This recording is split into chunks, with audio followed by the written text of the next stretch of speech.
Không, phải ở đây tiếp. Để bánh chừng không có biết đây.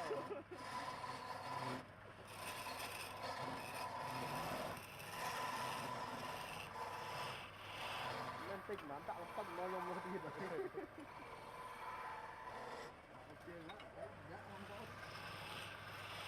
Nó lên đánh không được.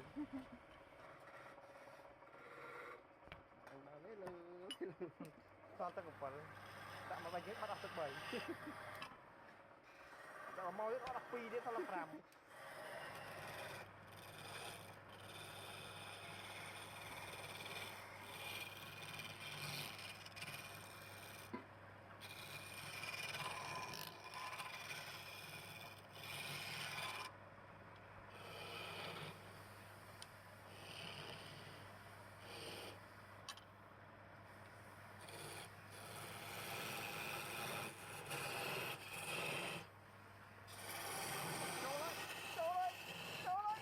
Xuống ngon tới.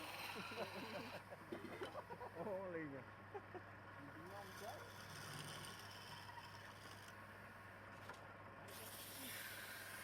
Ngon chứ nữa. Đó, bác ta tôi tưởng. Thật nhá, cái tắm tay à.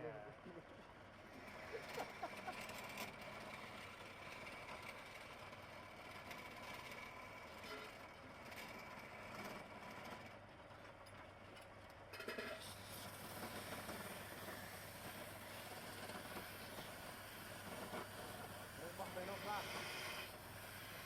Bánh lên. Bác đây tam plơ nó khác rồi. Tôi dân tây. Cái này dân tôi.